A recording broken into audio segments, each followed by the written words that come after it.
that are, okay, are neurons, and we'll go from there to discuss other things.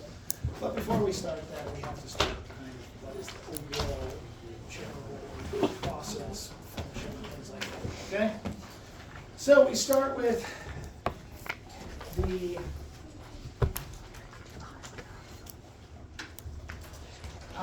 two different controlling systems in the body. Okay, there are the endocrine and the nervous system. There are other controls that happen, don't get me wrong, but these are the two systems that's really their full function, is to control things, and as well as monitor things. Okay, the endocrine is different from the nervous in that the endocrine uses hormones. The hormones aren't hugely different and often are the exact same as neurotransmitters. The difference is they're put into the bloodstream. Okay, and they must go all the way around the body to find their effector. Their effector is what they're going to work on. And only the cells that have a receptor for that hormone, chemical, okay, will respond to it. If it finds a cell that does not have a receptor, that cell will not respond to the hormone. Okay, does that make sense? Okay, so it's targeted by the presence of a receptor. Okay. Endocrine system tends to handle things that are very slow. They don't happen quickly. Okay. Things like metabolism, changes in sodium uptake, changes in glucose usage, all sorts of things like that, okay? Tend to be homeostatic mechanisms. About the fastest one we have is about a 5-minute reaction, and that's the release and response to adrenaline, okay? Which is really a bad version because it's directly wired to the sympathetic nervous system, so it's a lot faster to respond than any other endocrine system, okay? As such, its effects tend to be lasting. Okay, they may have an effect on the body for hours. They may have it for days. They may have it for years. Okay, things like seasonal usage. At this point, you guys are probably getting a little bit into getting more craving carbohydrates. Because you want to go and snuggle in a bed and eat chips or ice cream or something sweet. Okay, why? Because it's getting cold and right now your metabolism is changing. It is going, it's time to hibernate. Okay, you don't truly hibernate, but you do have the same cycle which pushes you towards eating that sort of stuff. Okay, why? Because it's fast energy. Okay. On the other hand, the nervous system is more of a direct line. Okay, the nerves go out to whatever their effectors are. Okay, and they synapse on the effector. Now, synapse is not hugely different than the endocrine system, just the distance is important. Okay, the neurotransmitter is released into a very small synaptic cleft, but that effector must have receptors for that chemical, just like the other. It's just that synapse is a determinant in creating those receptors, okay? So it will have receptors for it, assuming there's not a problem, okay, like a mutation. Does that make sense? Okay. The nervous system is fast.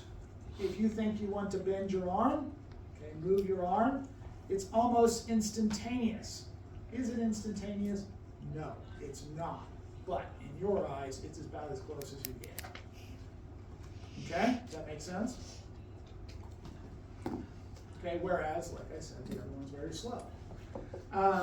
Both of them detect stimuli. The difference is the endocrine is really kind of looking at chemical stimuli most of the time. The nervous is looking at more physical stimuli and chemical stimuli. It can do both. Okay? One of the bigger differences is, okay, that after detecting the stimuli, it goes to something that can make a decision on how to respond to it. Some of it is hardwired. You are going to respond a certain way. Okay? Whereas endocrine is always hardwired. You're always going to respond the same way. Okay? However, you can choose to respond a different way if you'd like. Okay, in nervous. Okay? You send out a response, and that response goes to one of two effectors in the nervous system. Okay? It goes to muscles, or it goes to glands. So you either contract or you spurt. Okay? That's your only choices. Okay? Okay, we can then break the nervous system down into two parts. Okay, the central nervous system is the brain and spinal cord. The peripheral nervous system are all of the nerves that come off of the spinal cord or go into the spinal cord. Okay? The central nervous system is protected by the vertebral column and the skull. The central nerve or the peripheral nervous system has no bony protections. It's not quite true because a lot of it runs in the vertebral column for a while, but it'll get out of the vertebral column and get into the other areas outside and where it will have no bony protection. Okay? Okay, so we have to define some terms. Nerve is something only found in the peripheral nervous system. There are no nerves in the central nervous system because the nerve is defined as a bundle of axons with a certain structure. That is only found in the peripheral nervous system.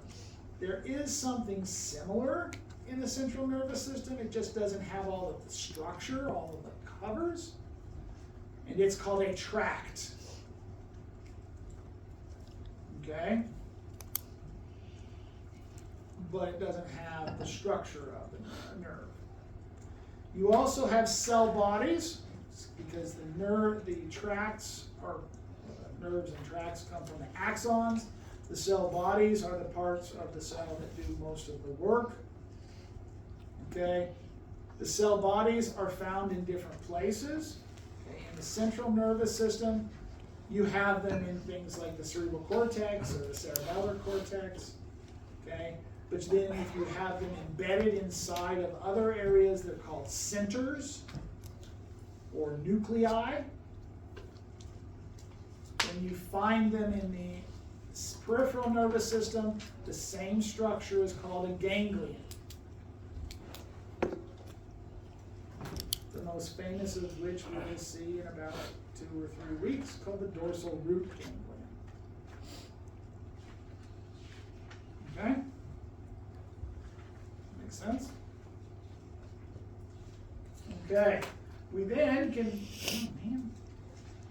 can break the nervous system down into different sections. Okay, so central nervous system, really easy with the brain and spinal cord.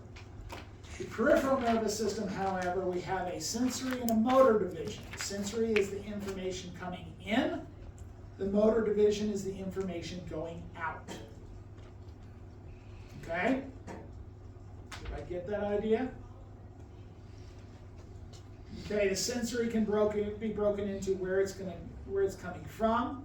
If it's visceral, it's coming from your intestines, your lungs, all of the organs you think of.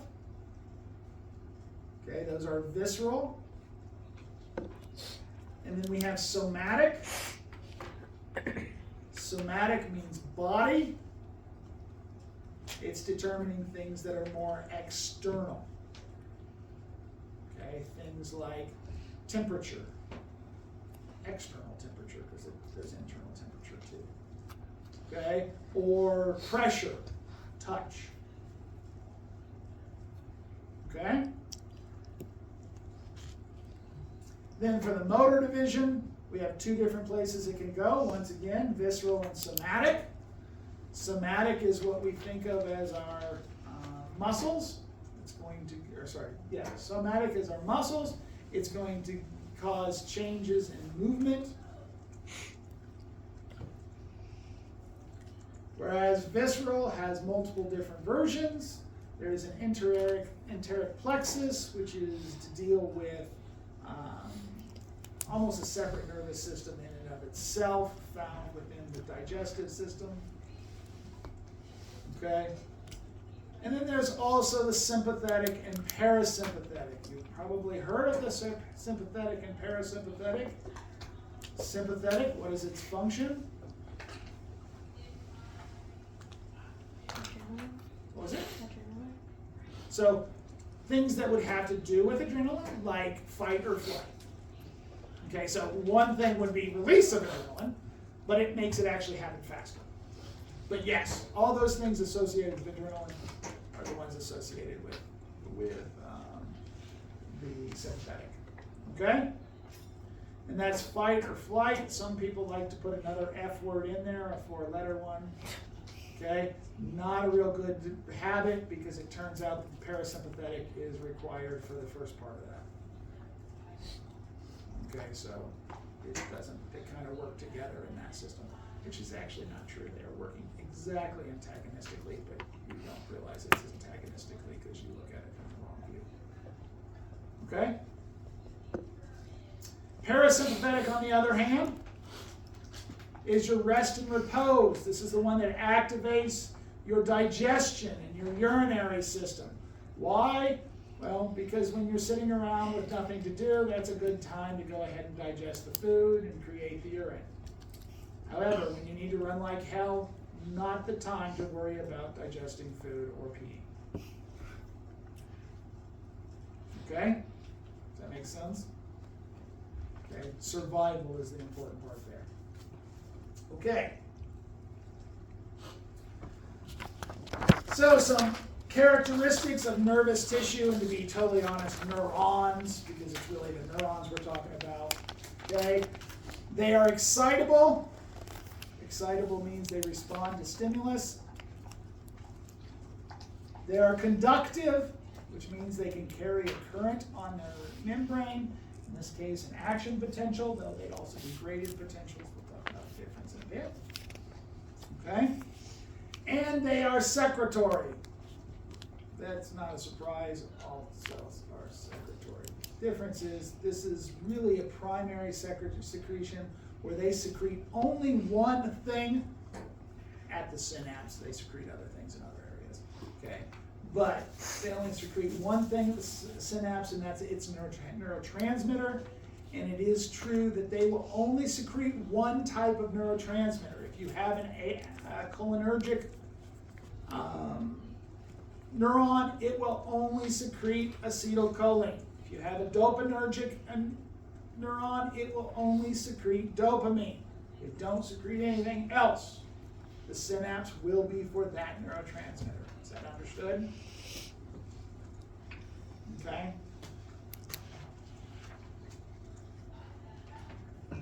They're one-trick ponies. Okay, you can have functional classes of neurons. You have sensory neurons. Sensory neurons are there to bring in information.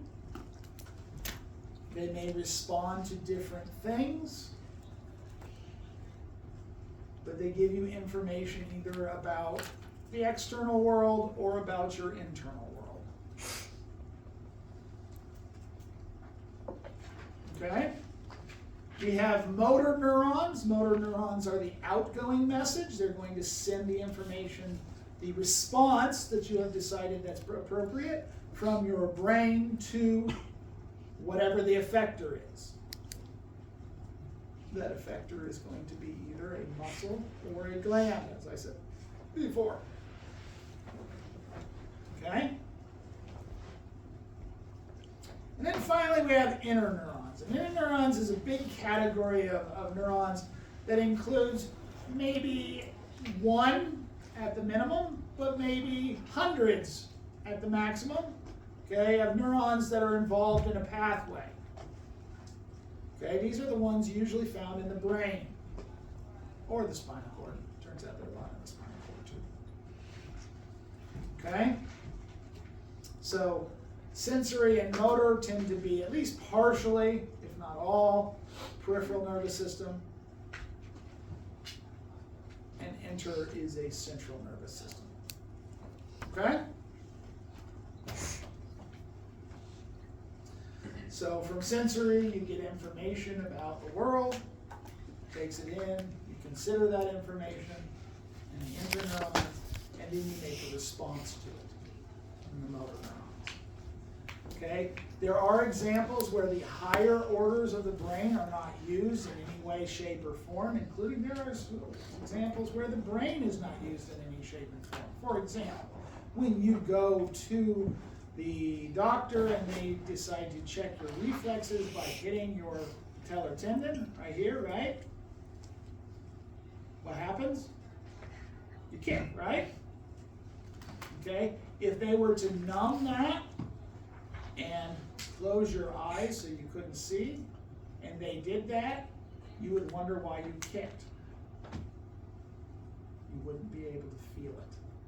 Okay? You wouldn't know that they had hit this and stretched your ligament. Okay? Why? Because that is an example of one that doesn't go to the brain. It is a fast response that is done at the segmental level of the spinal cord. And no signal is sent to the brain. Remember, you would have to numb the skin because otherwise the person would feel that. Okay? Does that make sense? Oops. Okay, so let's talk. Here's where we're going to draw.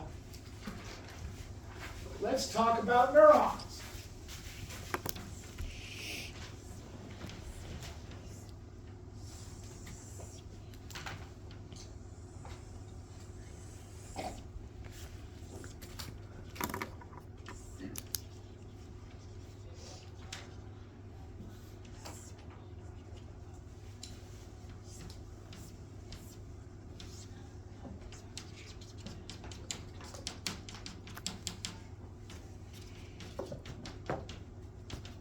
Sent down this axon.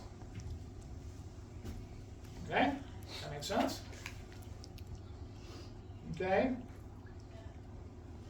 It is usually coupled with the dendrites. Dendrites is this big cottony-like structure, okay, of lots of different things. The dendrites are things used for incoming messages. We usually couple the body with the dendrites because the body also can be used for incoming messages. Okay? In other words, another neuron will synapse onto the dendrites or the body. Does that make sense? Okay? And this can be a lot. This can be upward of 20,000 different synapses for one cell. Okay, so it's a huge number. Okay? Okay. Then we have the axon. The axon comes out, goes to wherever we're going to affect. It breaks into smaller tubes that end in terminal buttons, axonal termini, okay, whatever you want to call them. Of those lists, I don't care. Okay, but that's where the neurotransmitter vesicles get stored until it's going to release them. Okay? So everybody got that so far? Okay, some other structures. Okay? First one, where this tapers down, this area, is known as the axonal hillock. You said the axon was that long part? The outgoing wire. Okay? So where it tapers down from the body into the axon is called the axonal hillock. Okay, the axon hillock is special because it is hypersensitive to current. It is where you generate action potentials. Okay? So what's going to happen is you'll get what are called graded potentials in the body or in the dendrites. They will eventually make themselves to the way to the axonal hillock. If you get enough of them to get above threshold, you will fire an action potential.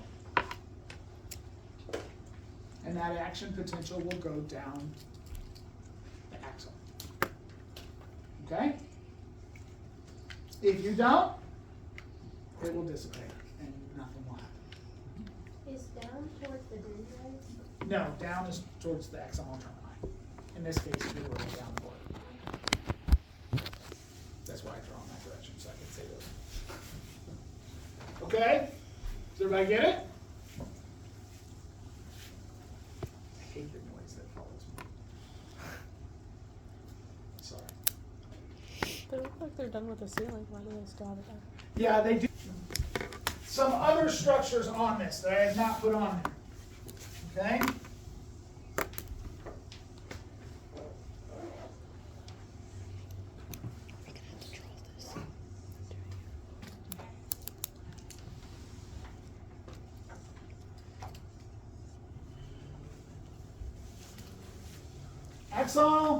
Axons become myelinated. Okay, myelin is just another cell, okay, wrapping around the cell hundreds of times in many cases, okay, creating insulation. The myelination part, right there, is called an internode.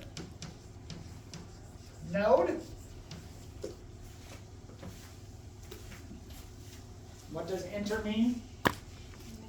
Between, right?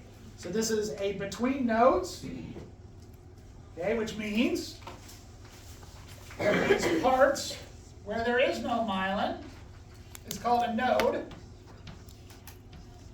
of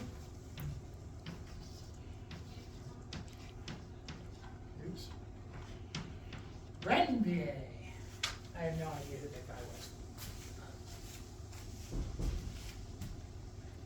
What's important about myelin, it can take, not all axons are myelinated, first off, and no dendrites are myelinated, okay? But it can take a action potential and speed it up, okay? A normal speed for an action potential is somewhere between 0.5 meter to 2 meters per second. If we myelinate it, and we make it a big axon, because it turns out size of axon is important too. Okay? We can increase that 2 meters per second to 120 meters per second. So we've gone from a yard in a second, which is pretty slow, right? To over a football field in length in a second. Okay? Just by widening the axon and putting myelin on it. We'll talk about how that happens later. First, we have to understand action potential. Okay? Okay, so now, this is a special kind of neuron called a multipolar neuron. It's called multipolar because you have multiple choices of directions to go. Multi means more than two. That's what it comes down to. Okay? So this is multipolar. Okay? There are 4 other types. Actually, there are lots more than that, but 4 other general types. Okay?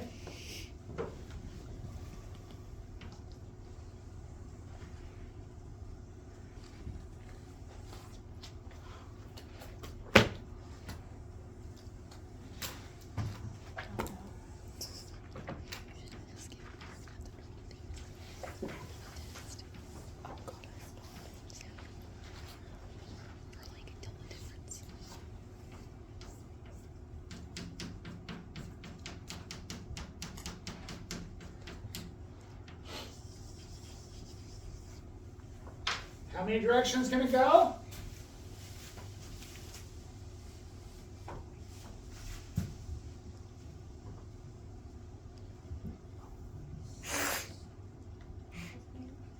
Huh?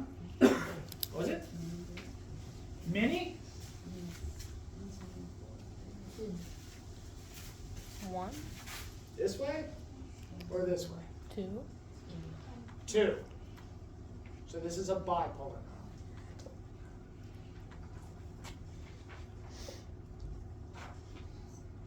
Okay? By the way, this can be myelinated up here and down here. But it won't. both sides of that are axons. The other one's not So called. the body's obviously in the middle of that neuron, but can you explain how the multipolar, can you explain how that one goes multiple directions and that one goes good?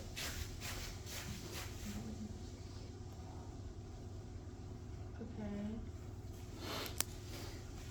But like, okay, I know, you're thinking too hard. I'll figure it out. Is the body It's just multi-directional. It's nothing more than that.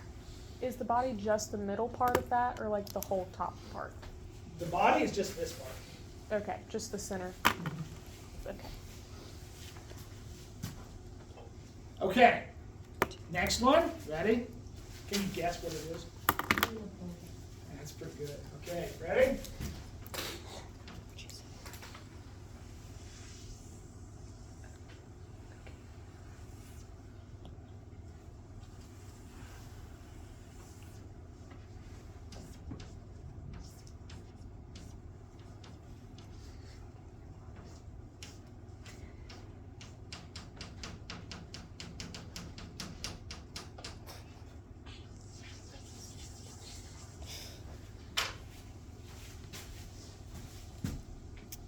How many directions can you go?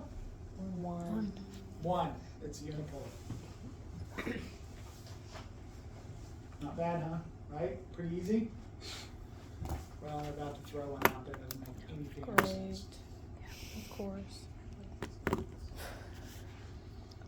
Love this.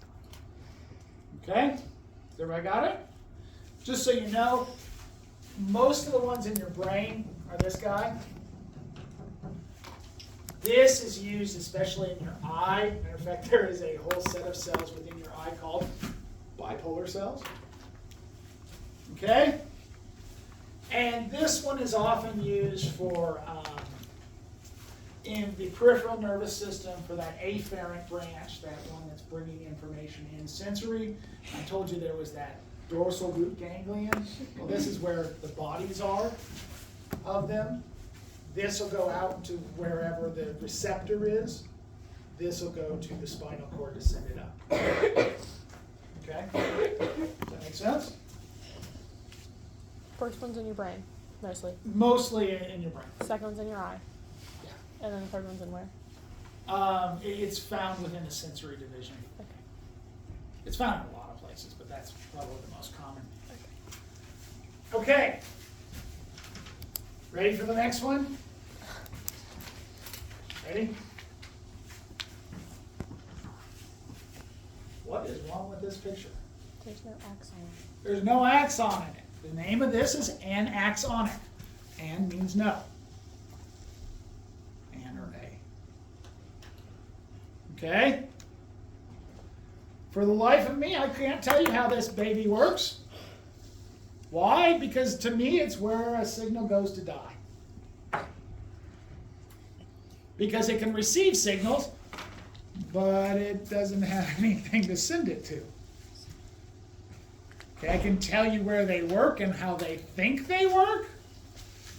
How they think they work doesn't make a hell of a lot of sense to me, but yeah, that's what they claim. Okay, you find these in the eye.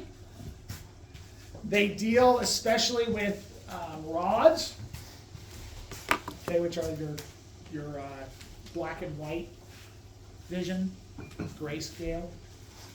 Okay, and somehow they help to determine edges. Okay, in other words, they help to determine a difference between this and this.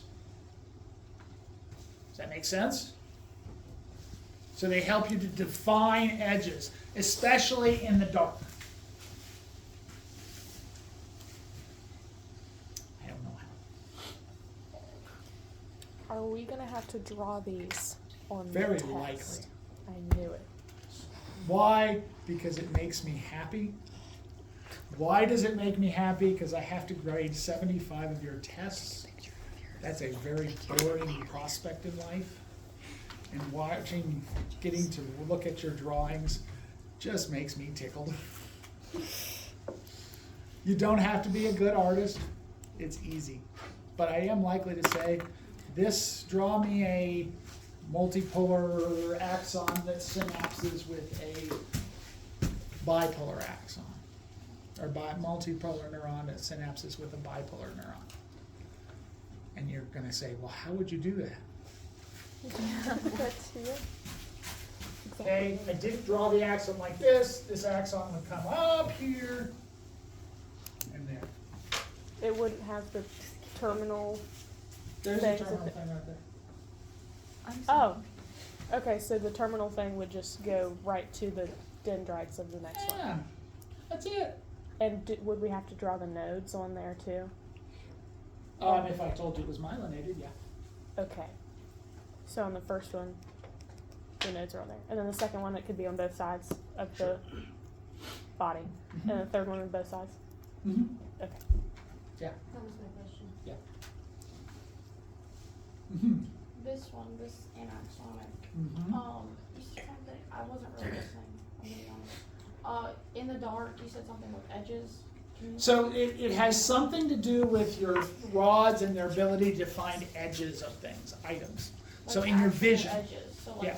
so like the difference between this and this in your So if vision. it was dark, I could tell where the table was versus the empty space. Yes. Okay. How does it work? That doesn't make any damn sense. I don't understand how it works either. I'm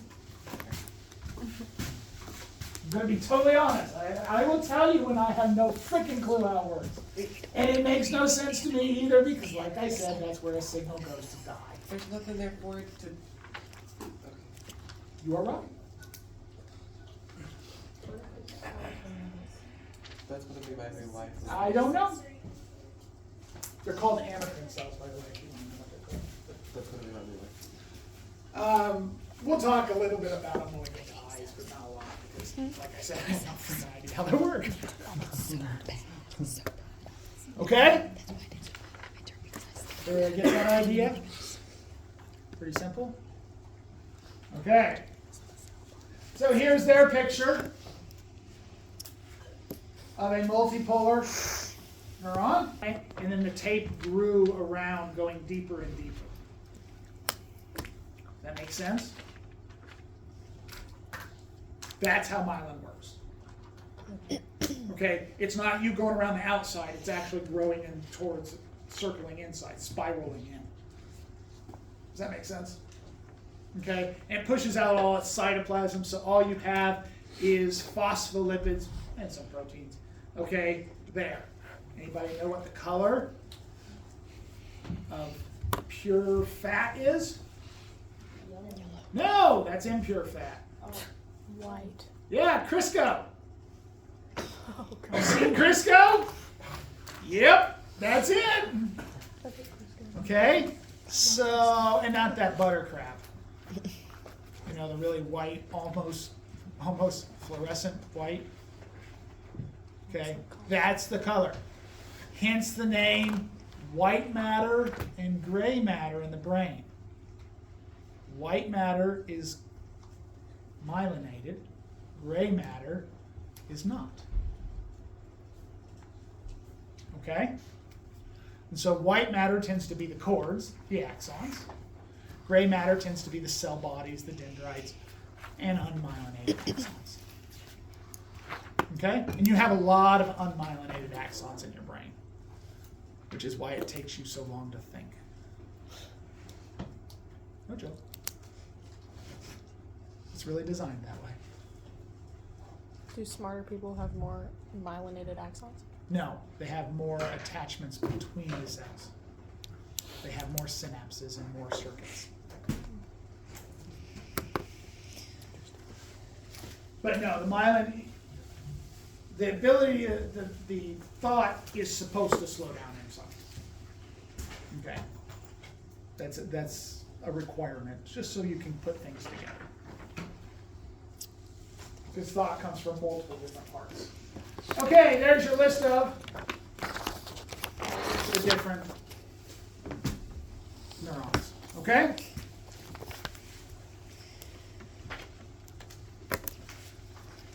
Okay, well, it turns out that neurons aren't even the most common cell within the nervous system. They are the ones we always talk about because they're the ones that are functional in what the nervous system does. But it turns out there are a whole set of cells called glial cells, which glial means glue, so they're the cells that hold everything together, okay, that are found within the nervous system. Okay? The things the glial cells do is they keep neurons together.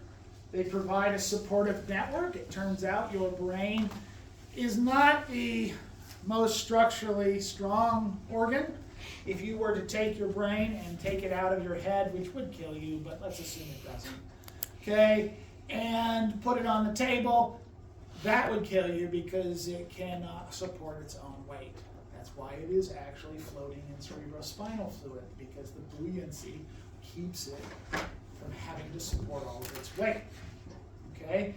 In fact, one of the things you will find a very storied way to kill someone is to somehow get them to lay still. That's the tricky part.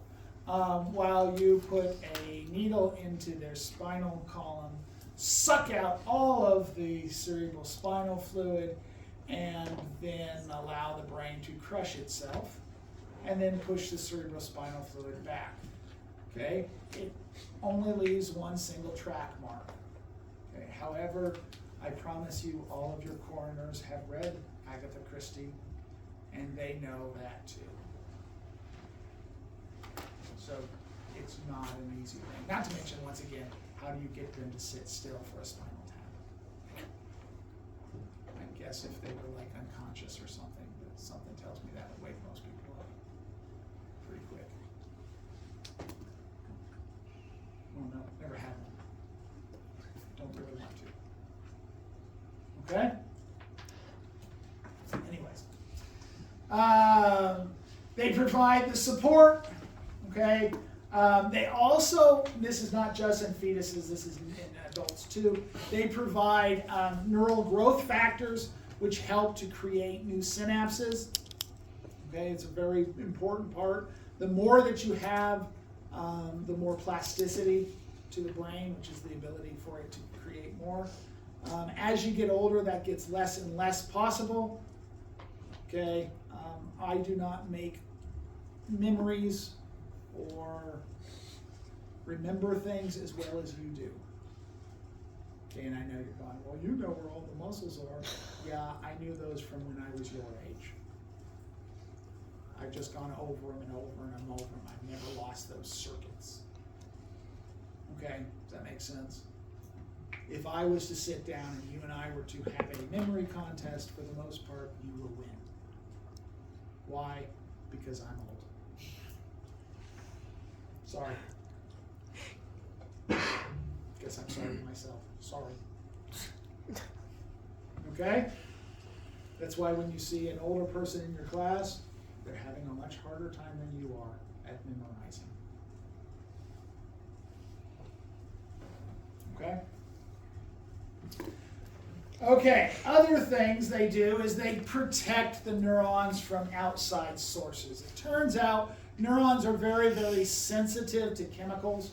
And so your brain is completely cordoned off in what's called the blood-brain barrier, which keeps blood from getting to your brain other than a couple of places, like around the pineal gland and around the pituitary gland and the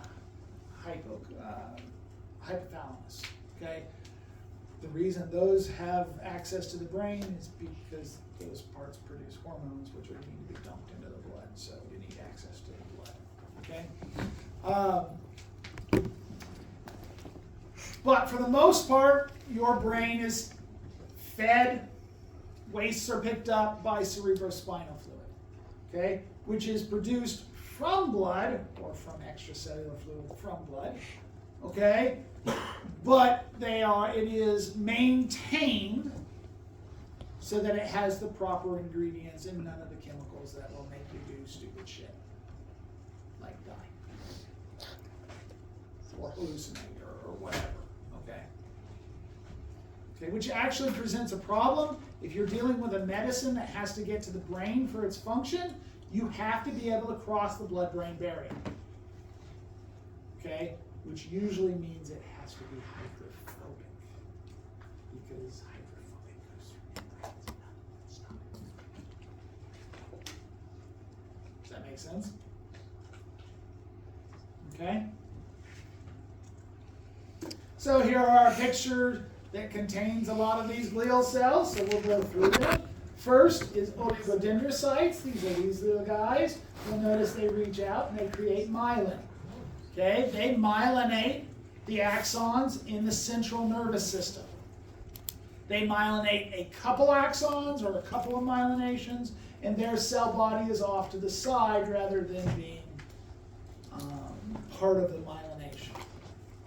Okay, when we get to the peripheral nervous system, they use Schwann cells, and one internode is one Schwann cell. Whereas this, let's say 50 internodes are from one oligodendrocytes, which makes these huge ass cells. Okay? Then we have these guys right here. These are called microglia. They're a type of macrophage. They are the ones that protect your brain, as well as picks up extra neurotransmitter. Because sometimes neurotransmitter gets out from its synaptic cleft, and since it is a chemical that obviously affects the brain, you need to pick it up or it will affect the brain. Okay? So that's one of the jobs of these microglia, as well as fight off any infection that happens to occur, or damage to cells. Cells blow up, then you need to pick them up because the insides of cells are not supposed to be on the outsides, okay, and will cause damage to other cells. So these guys eat that stuff. Okay, then we have. Let's go to ependymals next. Ependymal cells. These are these guys right here. They are part of the cerebral plexus. Cerebral plexus is a mess of ependymal cells covering the surface of capillaries. These are the ones that produce the cerebrospinal fluid. They have one side that has lots of microvilli for absorbing all sorts of stuff from the extracellular fluid, and the other side that has lots of cilia that beat and push that fluid around so that it distributes it. Okay? Your cerebrospinal fluid is made within what are called the ventricles in your brain. Those are the hollow parts of your brain. It's made there, and it then must get outside of the brain to buoy the brain and spinal cord. Okay, but it's made inside, deep inside. Okay? And then finally, astrocytes. And I leave astrocytes to last because astrocytes do a little bit of everything. First off, they are the structural components of the brain. They produce the lattice, I guess, that the neurons are surviving in. They also cover blood vessels to keep blood vessels from releasing any fluid. Okay? They also release growth hormones for the neurons. They also absorb extra neurotransmitters should they get loose. Okay? They also will help to refine their cerebrospinal fluid, picking up wastes and putting in nutrients if need be. They don't make the cerebrospinal fluid, but they will help to clean it. Okay? So astrocytes are really important for all aspects.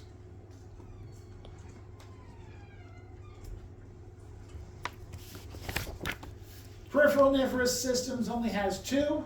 They are called Schwann cells. Schwann cells take the place of oligodendrocytes, except for, like I said, a single Schwann cell does a single interneuron, intermyelin, internode. Sorry, these things. Okay? And then satellite cells. And satellite cells do a lot of the same thing that astrocytes do. Okay, you could almost say they were astrocytes. They just get those satellite cells.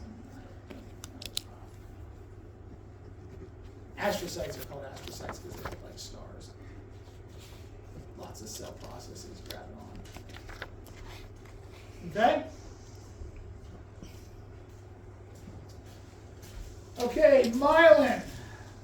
Myelin is mostly phospholipids, hence the reason it's white, about 80% phospholipid, 80% lipid, 20% protein. Okay, it provides insulation, and this is a couple of different ways of insulation. We're not talking heat in this case.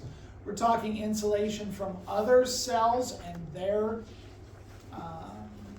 action potential, so they give space so that the one action potential in one axon does not affect the axon next to it.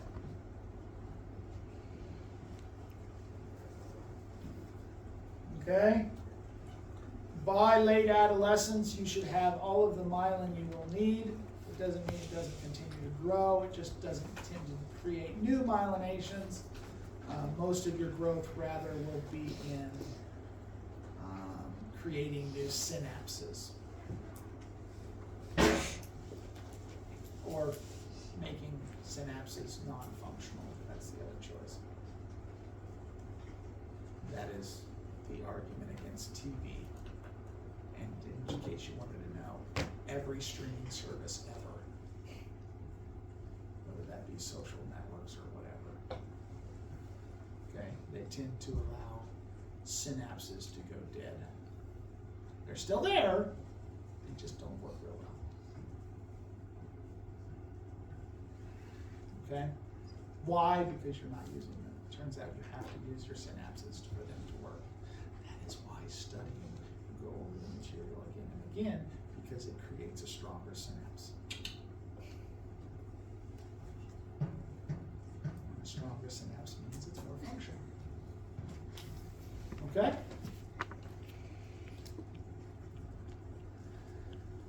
Okay, in Schwann cells, it's the same thing as in oligodendrocytes. The difference is a Schwann cell is a single interneuron, which means that the outside layer, the one farthest from the axon, is going to also have its cell body and all the things it needs to live. And so the outside is called the neurolema because it's thick. Okay, it also has a basal lamina around it. The basal lamina will be continuous or the same thing as the endoneurium, which we'll talk about that when we get to actual nerves. Okay, structure of nerves. So here's myelination, here's kind of the picture, here's a Schwann cell, here's its nucleus, here's all its layers, here's the same thing, here's its nucleus, here's the Schwann cell, here's all its layers, but now with electron microscopy. Okay? Reason this is good is because this keeps both extracellular fluid from being where the internode is, as well as keeps proteins on the membrane from being there. So there won't be any channels in that internode. So that instead of the action potential walking down the whole axon, it will just jump from node of RAN-BA to node of RAN-BA to node of RAN-BA. And I will show you how that happens later. Okay? Because that's a big jump. Oops. Yeah, it's just the same thing. All it's telling you is it grows, produces more on the inside as it grows, not perhaps more on the outside.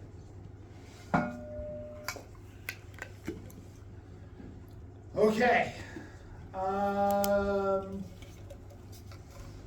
Yeah, already did all that. Conduction speed. We go from diameter is important as well as myelination. A small unmyelinated fiber is somewhere in the 2 milliliters per second is where I call it, okay? Whereas a large myelinated fiber, so your smallest, slowest, compared to your largest, fastest, is 120 meters per second. So like I said, more than a football field in a single second. And you will notice that you are less than a football field long. Just in case you wonder. Okay? Okay, now we start talking about action potential. Okay, so anytime we have a flow of charges, we have an electrical current. I know in physics you're taught that electrical current is electrons. They aren't wrong if we're just talking about electricity. But any current can be any flow of charges. Okay, and the flow of charges we're going to talk about turns out to be positive. Okay, so totally different type. It is set up by a potential. Okay, and the potential in this case is a difference between the outside of the cell and the inside of the cell. Okay, it's called the resting membrane potential, and it is by definition described from the inside of the cell's perspective.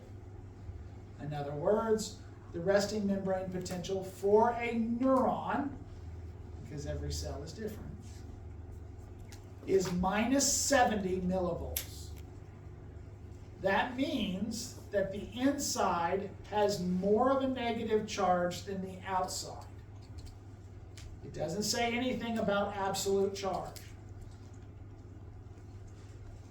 Okay? It just says the inside is more negative than the outside. It's a relative charge. Does that make sense? Does everybody get that idea? On top of that, we have to remember we are going to talk about this from a very, very, very small perspective. When we talk about just a frame of it, we're talking about if this whole room was an axon, we're talking about one point on the wall. Okay? Does that make sense?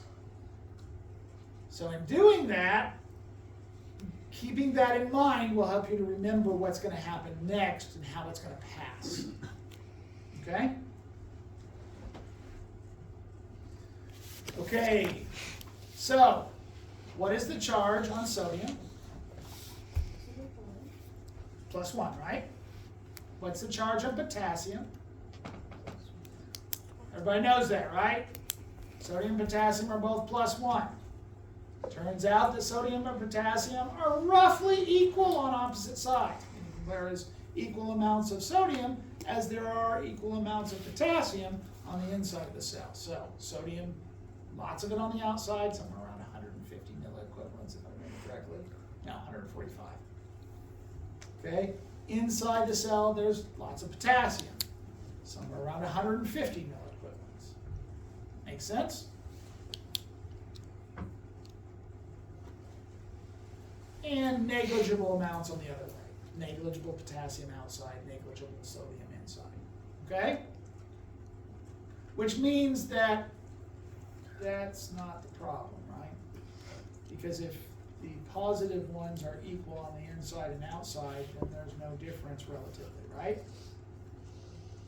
So as much as people will tell you the resting membrane potential is different because of the difference in sodium and potassium, it ain't got nothing to do with that because they are the same on both sides. That make sense? And since they're both 1+, there isn't any difference, right? So we have to find something that explains the difference on the inside versus the outside. Okay? Does that make sense?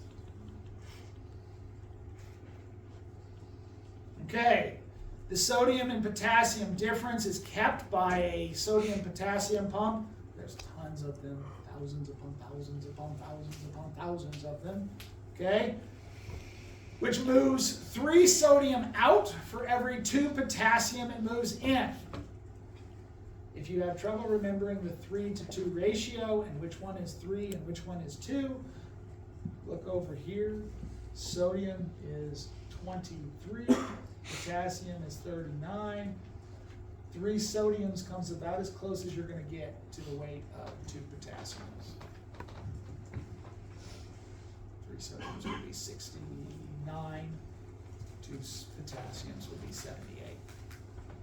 Okay? If you were to do it the other way, it would be way different. Okay? That's how I remember. Okay? So 3 sodiums out for every 2 potassium brought in. This is so important that the cell leaves potassium channels open, not all of them, but a couple of them, open to allow potassium to get out of the cell so that there is sodium and potassium to flip, so it makes sure it voids sodium out of the inside of the cell. Okay, so it will continuously void it. It is doing this so much that 70% of the energy that is used by the brain, which is a hell of a lot of energy, by the way, is because of the sodium-potassium pump. Just maintaining that resting membrane. Okay? When we start thinking, which is when we start these action potentials, you see we're going to screw this up completely. Okay? Okay. So here's our picture. Lots of sodium outside, 145 milliequivalents. Negligible potassium. Inside the cell, we've got lots of potassium. One you should think of is, actually there are negative ions that play in this, right? Right? What do I think of that? Well, what would be the negative ion we would put with sodium? Chlorine. Chloride, right? So yes, there is chloride on the outside. It's about equal to the amount of phosphate that's on the inside, which is also a negative. Sorry, good try. I know you didn't try. That's the one I told you, but that's okay. Okay, so it comes down really to a difference in protein. On the inside of the cell, you have 100 mg per mil concentration of proteins. And proteins turn out to be almost universally, not quite universally, there are some exceptions, but almost universally negative in charge. And oftentimes, big negative in charge because we got lots of residues. Okay? So there's lots of proteins inside the cell, enough to make the cytosol seem thick like honey. Okay? And virtually no proteins, comparison, okay, that are dissolved on the outside of the cell. And so that's where your difference is. That's where the negative 70 comes in, is all of the protein in here, which is going to create the negatives. There's also a little bit difference in the types of phospholipids. It tends to be that the phospholipid head on the outside is positive and the phospholipid head on the inside is negative. Okay, but a lot of phosphatidylinositol in here. Okay, but the biggest one's the proteins. Okay, does that make sense? So that's our difference. That's our difference between them. Okay. So, we're going to play a little game. Not really. I'm going to do something and you're going to tell me what I did. They're equal. But we know they're not equal, right? We know we're down here at minus 70 millivolts. Right? Okay.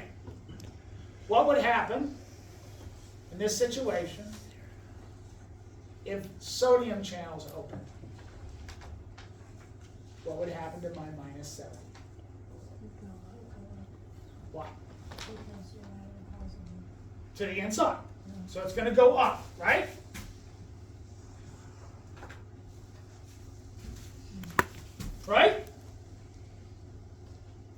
Okay?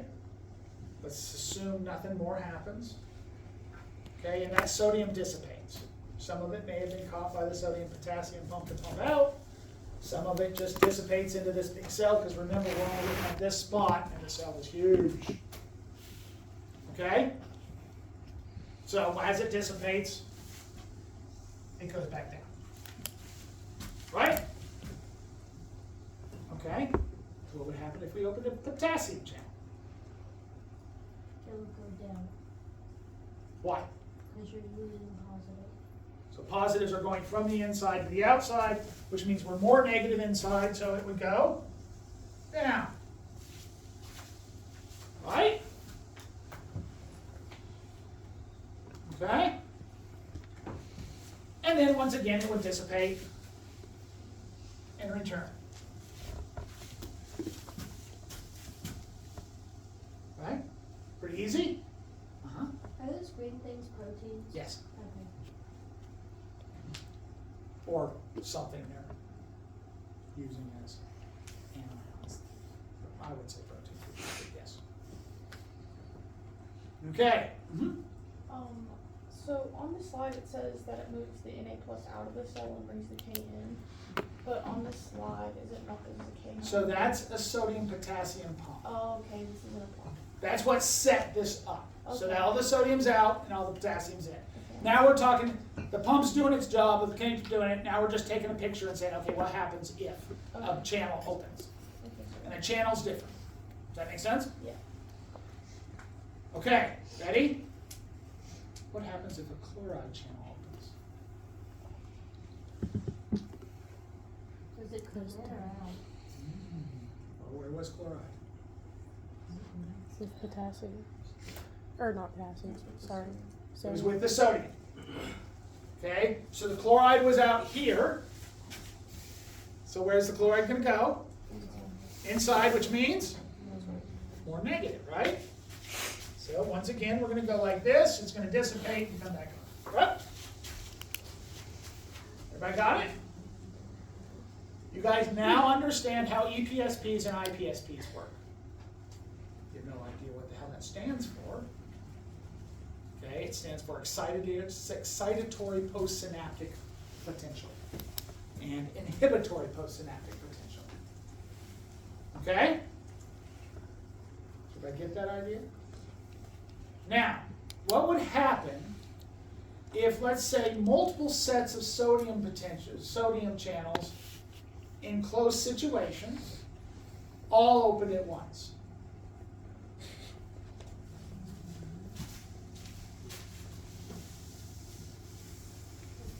We get more coming in, right? So we get more increase. So it'd go kind of like this. Right? Okay. There is a line. Depending on your book, okay, which book you go by, this line is at a different spot. Okay? It's within 5 millivolts. So it is between minus 55 and minus 50 millivolts. This line is called threshold. If we hit this line, we fire an action potential. Okay?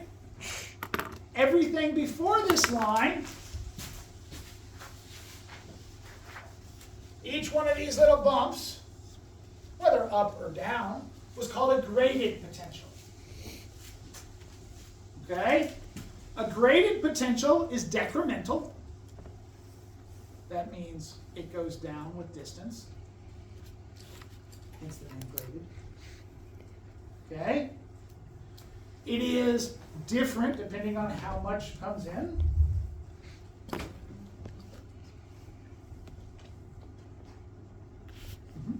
Is there a way that we can increase the amount of positive stuff coming in so we can fire more action potentials? Yeah, just open more channels. How do we open more channels? Be more excited. Okay. Okay? and they are additive.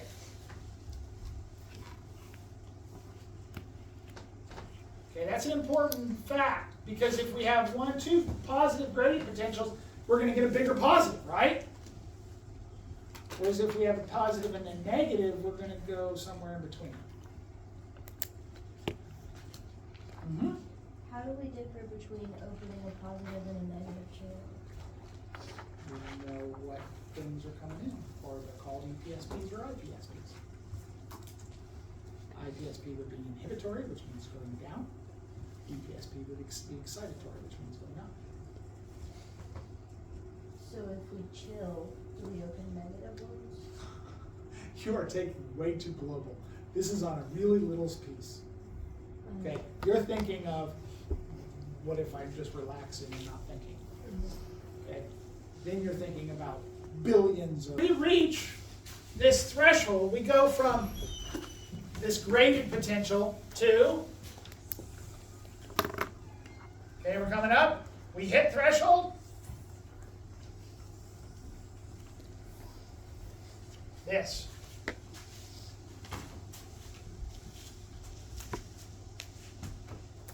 Okay?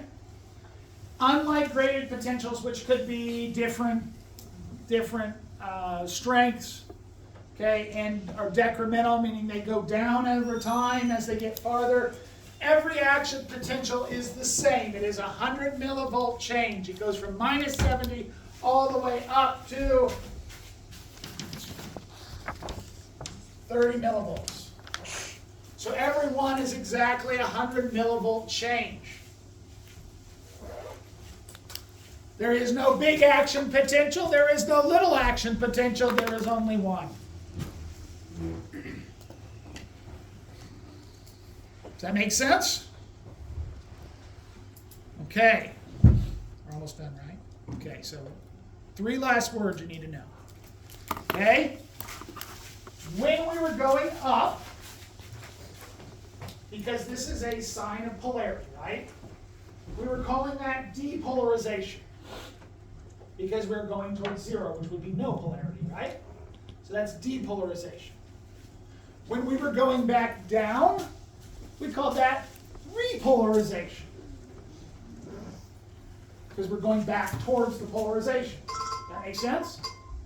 I have meds. That's okay. Does everybody get that idea? When we went down first, it's called hyperpolarization. Okay, it's more polarized, so it's called hyper or more polarized, greater polarization. Does that make sense? Okay, next time we will put in where the sodium's going, where the potassium's going, why these things are non-decremental, why these things are never additive. Okay, we'll go through all that sort of stuff by labeling it and figuring out what's happening.